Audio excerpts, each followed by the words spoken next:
नमस्कार बच्चों, आज मैं वहीं से वही पीपीटी का वही पेज लेकर के आपके सामने आ गई हूँ जहाँ हमने पिछली बार छोड़ा था। चलिए आज आपकी कक्षा में, हिंदी की कक्षा में आप सभी का स्वागत है और मैं हूँ आपकी अध्यापिका पूनम सिंह।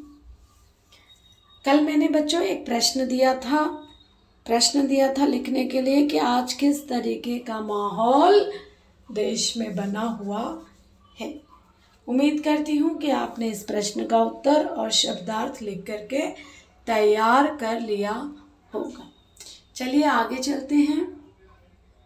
समाचार पत्रों में जो भ्रष्टाचार के प्रति इतना आक्रोश है वह यही साबित करता है कि हम ऐसी चीजों को गलत समझते हैं। लेखक अपने पॉइंट पर आ रहे हैं कि हर कोई चोर नहीं है, हर कोई चोरी डकैती ठगी इत्यादि में कार्यरत इत्यादि में लीन नहीं है। हे मेरे मन, घबराने की जरूरत नहीं है। आज भी ऐसे लोग बचे हुए हैं जो इस चोरी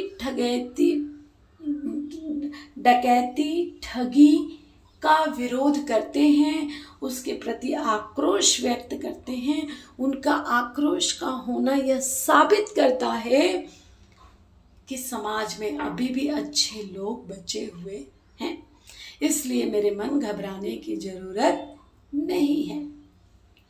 और समाज में उन तत्वों की प्रतिष्ठा, उन तत्वों की जो इस तरीके का काम करते हैं, टेबल के नीचे से पैसा लेते हैं, उनको गलत समझते हैं, गलत तरीके से धन मान संग्रह को गलत समझते हैं। आज भी ऐसे लोग हैं। दोषों का पर्दाफाश करना बुरी बात नहीं है। अब यहाँ पर बच्चों एक नया टॉपिक आ गया है। पिछली बार हमने देखा समाचार पत्रों में और किस तरीके का माहौल था उसके बारे में देखा था। फिर हमने देखा धर्म जो है वो बड़ी चीज है। कानून बनाया गया, सरकार बनाती है कानून, लेकिन कानून का गलत रास्ते का फायदा उठाकर लोग चोरी डकैती में लीन हो जाते हैं और कुछ लोग ऐसे लीन होते हैं। अब जो हम बच्चों देख रहे हैं एक नया परिप्रेक्ष्य है इसका, ये कि दोषों का पर्दाफाश करना बुरी बात नहीं है। बुराई यह मालूम होती है कि किसी के आचरण के गलत पक्ष को उद्घाटित करके उसमें रस लिया जाता है। बुराई में रस लेना बुरी बात है और उसकी अच्छाइयों को सामने न लाना उससे भी बुरा है। अब इसको बच्चों में एक एग्जाम्पल उदाहरण से बता दूं। मान लो किसी बच्चे ने, पहले के पेपर जब होता था स्कूल में, मान लो किसी बच्चे ने नकल किया है। उसने जो नकल किया है उसे आप सब जगह बताएं, अरे देखो फलाने के लड़के ने नकल किया है, रेस्टिगेट कर दिया गया, उसको पकड़ लिया गया, उसको ये, या उसकी लड़की भाग गई है, उसने ऐसा किया, उसने ये किया, और उसकी सारी अच्छाइयों को भुला दिया जाए। किसी के दोषों को रस लेकर मजा आ रहा है, he has done this, she has done this। किसी के दोषों का पर्दाफाश करना बुरी बात नहीं है, लेकिन उस बुराई में मजे ले करके बताना वो बात गलत है। ठीक है बच्चों, बुराई में रस लेना बुरी बात है। उसके सुधार पे काम होना चाहिए। वो कैसे उसको सुधारा जाए, कैसे उसको सही रास्ता दिखाया जाए, that should be intention, not to just take interest and disclose everywhere। नहीं होना चाहिए। अच्छाई में उतना ही रस लेकर उजागर न करना और भी बुरी बात है ना। किसी बच्चे ने अगर अच्छा किया है सो उस अच्छे काम के लिए उसको अप्रिशिएट करना, दूसरों के सामने लाना भी बहुत सराहनीय काम है, बहुत अच्छा काम है। तो क्या होगा, वो बच्चा आगे भी अच्छा काम करने के लिए प्रेरित होगा। और यदि हम सिर्फ उसकी बुराई में रस ले लेकर के बताते रहे तो बच्चा कभी भी अच्छाई की ओर बढ़ेगा नहीं। सैकड़ों घटनाएं ऐसी घटित हैं जिन्हें उजागर करने से लोक चित्त में अच्छाई के प्रति भावना जागती है। देखा बच्चों, अगर हम न्यूज़पेपर में अच्छी अच्छी घटनाएं पढ़ते हैं, किसी ने कुछ अच्छा किया उसके बारे में पढ़ते हैं, तो हमारे मन में क्या उठता है?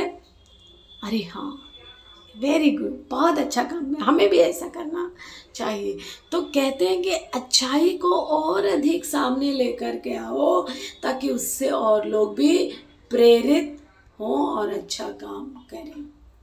अब लेखक ने ये 2 घटनाएं बताई हैं कि एक बार वो रेलवे स्टेशन पे गए, उन्होंने गलती से बजाय 10 के बजाय 100 का नोट दे दिया, टिकट लिया और बाहर आ गए। उसके बाद जो है वो टीसी जो था, उस टिकट देने वाला जो था, वह खोजते हुए उस ट्रेन की बोगी में आता है, ढूंढता है उनको और उनके बचे हुए 90 रुपये उनको वापस करता है। लेखक कहते हैं, इस अच्छाई को बता करके कहते हैं कि कैसे मान लूं कि अच्छाई मर गई है, अर्थात अच्छाई मरी नहीं है। थोड़ी देर में टिकट बाबू उन दिनों 2nd क्लास के डिब्बे में हर आदमी का चेहरा पहचानता हुआ वहाँ उपस्थित हुआ और उसने लेखक को पहचान लिया।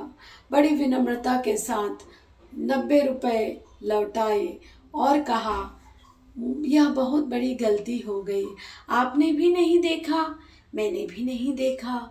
उसके चेहरे पर विचित्र संतोष की गरिमा थी। ये लाइन पे निशान लगा लो बच्चों, विचित्र संतोष की गरिमा। रहीमदास ने कहा है, रहीमन आप ठगाइए और न ठगिए कोई। आप खुद ठगे जाएं तो ठीक है भाई, चल जाने तो हो गया। और यदि आप किसी और को ठगते हैं तो आपका चित्त, आपका मन आपको बार बार कचोटता रहेगा कि आपने किसी को ठगा है। रहीमन आप ठगाइए और न ठगिए कोई। आप ठगे सुख होत है और ठगे दुख हो। किसी और को ठग लेंगे तो आपको और ज़्यादा दुख होगा। तो देखिए यहाँ पे जो टिकट बाबू थे उनको संतोष मिला, उनको शांति मिली कि हाँ उन्होंने अच्छा काम किया और उन्होंने ये पैसे दे दिए। मैं चकित रह गया, कैसे कहूँ, अब लेखक अपने कंक्लूडिंग सेंटेंस पर आ रहे हैं, कैसे कहूँ कि दुनिया में सच्चाई ईमानदारी लुप्त हो गई है, अर्थात नहीं लुप्त हुई है। ऐसी वैसे अनेक अवांछित घटनाएं भी हुई हैं, परंतु यह घटना ठगी और वंचना की अनेक घटनाओं से अधिक शक्तिशाली है इस अच्छाई की एक घटना। यहाँ पर उन्होंने दूसरी घटना का उल्लेख किया है कि एक बार वो बस से जा रहे थे, पत्नी बच्चे को लेकर के जा रहे थे, बस अचानक रात को रुक गई निर्जन स्थान पे। तो लोगों को शक हो गया कि यह बस हमें धोखा दिया जा रहा है। बस में बैठे लोगों ने तरह तरह की बातें शुरू कर दी कि भाई लगता है कोई गुंडे आएंगे, कोई डकैत आएंगे, बस में जितने भी सामान है सब लूट लेंगे। परिवार सहित मैं अकेला ही था। बच्चे पानी के लिए चिल्ला रहे थे, पानी का ठिकाना न था। ऊपर से आदमियों का डर समा गया था। कुछ नौजवानों ने ड्राइवर को पकड़कर मारने पीटने का हिसाब बनाया। उसके चेहरे पर हवाइयाँ उड़ने लगी। किसके? ड्राइवर के। लोगों ने उसे पकड़ लिया। वह बड़े कातर ढंग से, जैसे बचाओ के ढंग से लेखक की ओर देखने लगा और बोला, हम लोग बस का कोई उपाय कर रहे हैं, बचाइए, हम लोग हमें मारेंगे। इस तरीके का माहौल बन गया। मैं भी बहुत भयभीत था, पर ड्राइवर को किसी तरह से मारपीट से बचाया। लेखक ने अपनी अच्छाई साबित की। 1.5-2 घंटे में बीत गए। मेरे बच्चे भोजन और पानी के लिए बिल्कुल व्याकुल हो रहे थे और मेरी पत्नी की हालत भी बुरी हो रही थी। लोगों ने ड्राइवर को मारा पीटा तो नहीं, पर उसे बस से उतार कर एक जगह घेर कर रखा। कोई भी दुर्घटना होती है तो पहले ड्राइवर को ही समाप्त कर देना उचित समझा जाता है, उचित जान पड़ता है। मेरे गिड़गिड़ाने का कोई विशेष असर नहीं पड़ा। लोगों ने ड्राइवर को बांध करके रख दिया। उसी समय लेखक ने क्या देखा कि एक खाली बस चली आ रही है और उस पर बैठा है बस का कंडक्टर। फिर एक लोटे में पानी और थोड़ा सा दूध मेरे पास लेकर के आया। कौन आ गया? बस का कंडक्टर। आगे देखिए बच्चों, सब ने उसे धन्यवाद दिया। ड्राइवर ने माफी मांगी और 12 बजे से पहले ही सब लोग बस अड्डे पहुंच गए। ये 2 घटनाएं बच्चों, एक घटना टिकट बाबू की, दूसरे इस बस ड्राइवर की। लेखक कहता है कैसे कहूँ मैं कि अच्छाई मिट गई है, कैसे कहूँ कि मनुष्यता एकदम समाप्त हो गई है, कैसे कहूँ कि लोगों की दया माया नहीं रह गई है। जीवन में अनेक कितनी ऐसी घटनाएं हुई हैं जिन्हें मैं भुला नहीं सकता।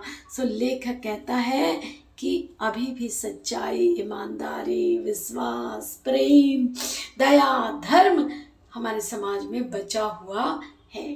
ठगा भी गया हूँ, धोखा भी खाया हूँ, परंतु बहुत कम स्थलों पर। विश्वासघात नाम की चीज़ मिलती है केवल कम, बहुत कम जगहों पर, लेकिन अच्छी चीज़ें अभी भी हमारे जीवन में बहुत है। सो हमें उन अच्छाइयों को ध्यान में रखना चाहिए। ऐसी अनेक घटनाएं हुई हैं। सो यहाँ पर हमको लेखक जो है वो प्रेरित करते हैं अच्छा काम करने के लिए और संकुचित दृष्टिकोण छोड़ करके ऊपर उठने की नसीहत देते हैं। कविवर रविंद्रनाथ ठाकुर ने प्रार्थना गीत, बच्चों ये प्रार्थना गीत इनका हम करते हैं। कौन सी इसमें करते हैं बताएं? विपदा में निर्भीक रहूं मैं, इतना है भगवान करो।